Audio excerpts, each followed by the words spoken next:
everybody, and welcome to another edition of the STC Coach's Corner here on SportsSoundChicago.com, sponsored by the Illinois Center for Broadcasting. Today we have four-time state championship in a row coach and one of his star players with us today from Montini Catholic, Coach Andriano, and we have, of course, Dylan Thompson here with us. Gentlemen, first off, thank you so much for being here today. Appreciate it. Thanks for having us. Now, Coach, we got to start with this. 34 years now, time and time again, we were talking before the show that you've done interview after interview after interview, place and place and place, question. Does it ever get old?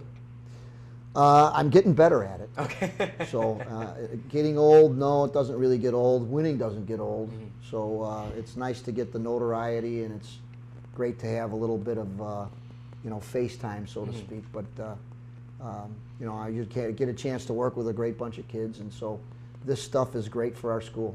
Yeah, Coach, what brought you to Montini? Well, it was my first job. My first job right out of college. Graduated in 1974 from Millikan University. Jobs weren't easy to get like today, so I got a chance to become a teacher and a coach. Was what I wanted to do. So my first job right out of college was the one that ended up being my only job. Yeah. So I really love it at the school. I love the place. I love the kids. I love the people that I work with. It's just a great environment. Yeah, well, it's a great thing to be a part of. Now Dylan, will jump to you for this one. We talked earlier what brought you to Montini. Talk us through your football career before you got to Montini. When did you start playing? I started playing football in 2000. I was 4 years old. My first year of flag football. Been playing ever since. Now, did you play middle school, junior high, all the way through? All the way through. When did you start playing tackle? Tackle was 2003. Now, what made you decide, you know what, I want to take my football talents, as everybody likes to say now, I want to take that to Montini? Well, I grew up watching a bunch of great players. My cousin played football in high school. I went to a lot of his games, and it just got me motivated, and like, oh, this is really cool, what he's doing for his school and everything. He's really dedicated. Now, Coach, 34 years, I'm sure a few things have changed, and I've read a lot of press that you said before, it's not what it used to be. What would you say is one of those things that really changed? Well, the school physically has changed quite a bit. The buildings themselves, we've added on. We have a new field house. We added on to our gym. We have a brand new human resource center, a library with brand new science rooms, top, state of the art. A new math wing, new math classrooms. So there's been a new football field. We put in a turf football field and redid the track. It's a great stadium for the football, soccer, lacrosse, rugby teams. So it's been a lot of things over the years. The physical part of the school has improved tremendously. So, a lot of credit to our administrators and people who have a vision for the school. Jim Secreto is our president. Absolutely. He's a guy who's really been very significant in getting all of these things done. So it's been great to be there all these years. I've been there for 39 years overall, and I can tell you that it's been very gratifying to see the place change and grow and become the fine school that it is. Sport of football itself, how has that changed at the high school level? Well, the athleticism, first of all, from the actual players has been, I think, the biggest change in terms of the skill players, the size of the linemen. You can take a look at Dylan. He's 6'5", 270 pounds. He's just a junior. He's still a growing boy. Yeah. We have some big linemen, and the skill players, the speed and the skill that they have is by far better than it's ever been. The coaching staffs have been a lot better. Have gotten a lot better over the years. We used to have, when I first started, we had a 3-man varsity staff. Now we have a 10-man varsity staff. So we have a college coaching staff, a coach at every position. The facilities have gotten better. So everything has stepped up. The coverage is better. Sure. The fan base is bigger. It's been a real growing in the sense of the fans and the whole attention to the game. So the high school football is becoming bigger and bigger. And of course, obviously, you know, the kids want to go on and play at the college level. So, Sure.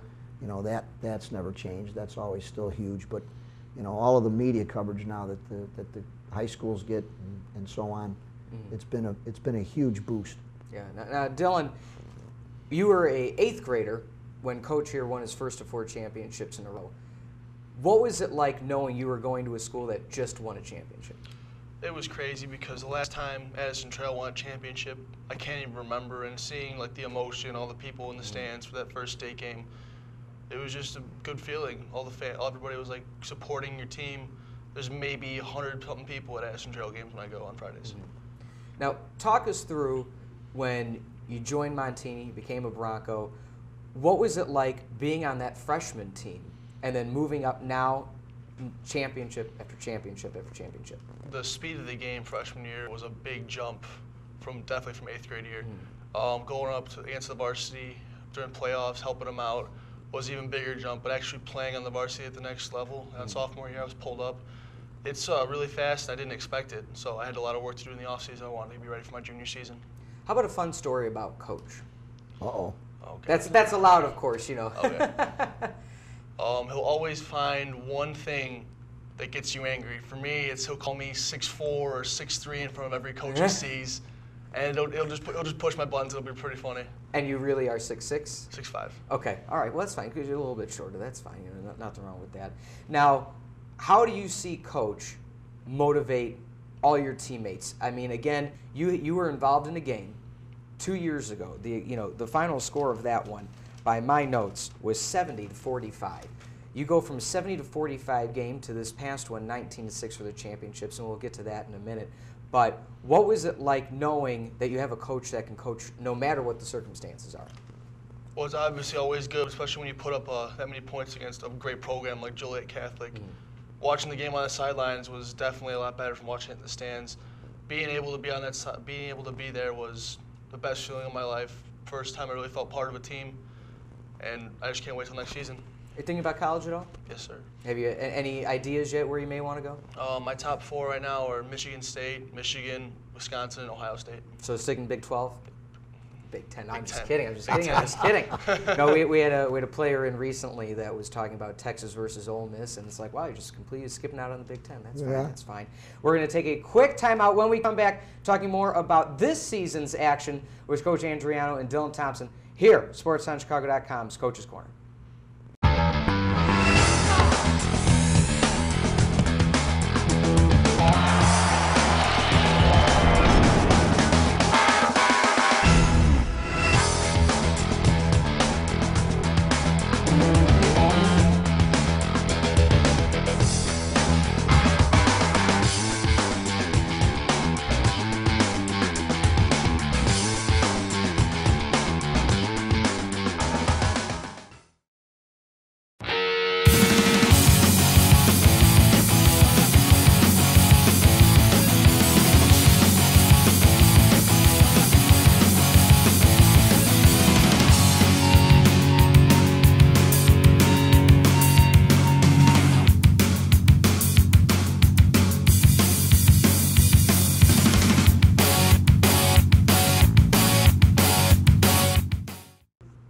Welcome back. SportsOnChicago.com's coverage of the Coach's Corner here. SportsOnChicago.com brought to you by the Illinois Center for Broadcasting, joined again by Montini's own Coach and Dylan.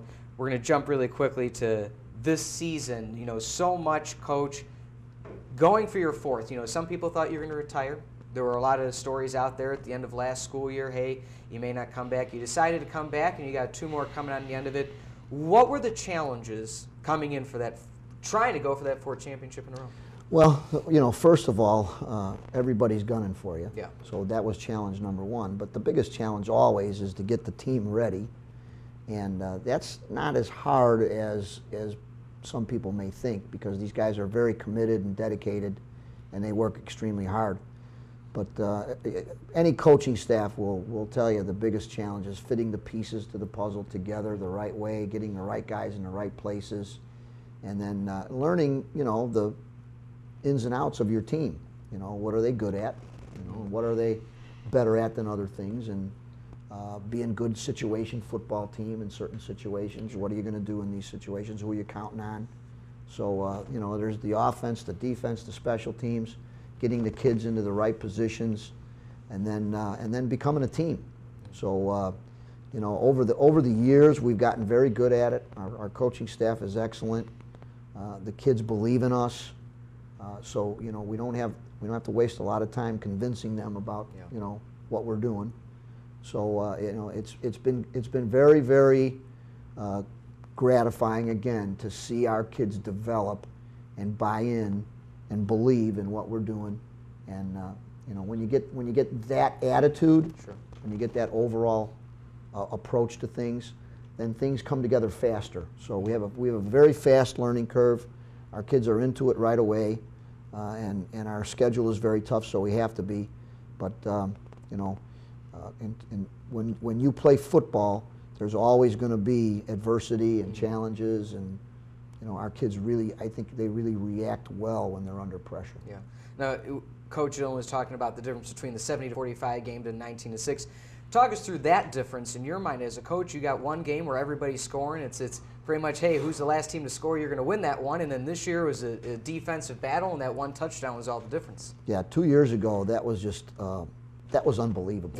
Yeah. I mean, I'd never experienced anything like that before in a football game. I'd never seen that kind of offense, and there were just some really special players on both sides, and we were lucky enough to be able to outscore a great team, and really we shut them out in the fourth quarter. Yeah. So our defense really came up with some big plays, and again, I think that's just a credit to their attitude that they just never were going to ever give in, you know. And so when you score that many points, you never think that that's even possible. Yeah. So, you know, you kind of go with it, and you just keep coaching and playing, and you know, we were able to do some really good things late in the game, and we came out on top. This year, it was a completely different game. You know, two really good, tough physical teams. Good defensive teams, both us and Morris. Morris had a very physical, big group of kids. So you know, they actually played us as tough as anybody. Their defense, you know, to hold us to 19 points. They did a great job. So it was a completely different game. You know, there's adjustments that have to be made in every game. No two games are ever the same. Yeah. Every game is different. And again, you know, I give our coaches and our kids a lot of credit for being able to adjust and adapt and do the right things. Now, Dylan, you were talking about, you know, your differences before we took the break, the difference between the two games. So often, things that coaches say resonate with us. What was the difference between maybe a pregame speech for the big game, the 70-45 game, versus this one, 19-6? What was the difference? Was there a different mood? Was there different things said before each game? Because again, you had just won a state championship. What's different that second time around? There wasn't anything different. Morris just came out to play. It was a really tough physical team. One of the biggest offensive lines we faced all year. Really hard to get through. A lot of good players on that team. Very physical. But their defense and their offense were probably the best we've seen all season. Coaching techniques changed throughout the season for you? I'd say the same. Everything. Coaches got more into it toward the playoffs. More people came to help toward the playoffs because they had more time on their hands. And a lot of drill and skill, pounded in there, get everything right. Now, you had mentioned earlier in a joking way that sometimes Coach motivates you by calling you shorter than you are. What's one thing that Coach has really done to help manipulate your game to not only get you ready for season after season, but also when you want to take it to the college level? He always tells me to keep doing my best, but the real thing was in Game 2, I got my head screamed off, not by Coach, but by a player. My defensive tackle really gave it to me because I wasn't playing how I used to play, and he just gave it to me in the second half. I played a lot better than that. Do you remember that happening? I do. Oh, it was okay. at halftime, and it was our second game of the year, and we played Lincoln Way East, who was just a terrific football team, and they took it to us. I mean, they were probably one of the better teams that we've played in 10 years. So the most physical team that we've played, especially in my career at Montini. They really bring the hitting game. So, you know, we weren't playing very well. We were behind, and we needed to make sure that You know, our attention was being focused the right way. And so one of our kids was really upset. And he really started, not just to give it to him, but he was kind of giving it to the whole team. Yeah. So sometimes those are good. It's good to, the raw emotion of the game. But, you know, the coaching staff brought it back together, didn't let it get out of hand. And I thought the kids, even Dylan, you know, he played a very good second half. I mean, we made a game out of it, although we lost, but our kids, I thought, really stepped up their game with emotion. Yeah. Now we're going to roll some footage from the Marion Central game in the quarterfinals of the playoffs. Coach, what stood out to you to this game in particular? Again, you've been through this circus a time or two. Again, you're going toward your 4th state title. What stood out for you in this game? Well, unfortunately, that week, one of our sophomore football players who had been battling leukemia passed away. His name was Johnny Weiger, and he was on the sophomore team and did you know, couldn't play, but you know, we were in touch with him. We'd visited him in the hospital. We'd been able to, you know, communicate with him. He was really looking forward to getting back healthy and maybe getting back onto the football field. But he passed away, unfortunately. And our kids, I think, really were motivated because Johnny loved football so much. Our kids were very motivated to play at another level emotionally. And so we were the underdogs in that game because we lost to them in the regular season. And they had beaten us very convincingly. They were really a good team. When we went up there, they were undefeated, 11-0 at that time. They had some really great players on their team. Their quarterback is going to Minnesota, a kid named Chris Streveler. He's a terrific football player. So, you know, for us to go up there and have to beat them on their field in a big game as an underdog, I think really the motivation to play at their best came from Johnny. And our kids just played at another level. Yeah. They were just out of their minds playing football that night. And it was great to see a state championship attitude out of our team. You know, nobody is as good as we are when we're playing our best. You know, no matter what anybody else says on the outside, you know, from the inside out, we know what we can do. And our kids just really played their best game of the year. Dylan, something that stands out for you with that game? The Marion Central game, everybody was more hyped up than they've ever been before. Everybody loved Johnny. Johnny was an inspiration to all of us. The week, I think it was a Wednesday, they announced that he had passed away. The whole school, there was maybe one person in the school that wasn't crying. Everybody was so close to him, and when he went to the hospital, the football team went and visited him, so he was a big deal to all of us. He was an inspiration. That's the reason they won that game. We all thought if he could battle through leukemia for 8 months, we could win this game. And congratulations on that one. Now, Coach, 2 more years tacked on at the end of this. How are you going to make it 5 and 6? The pressure's on again.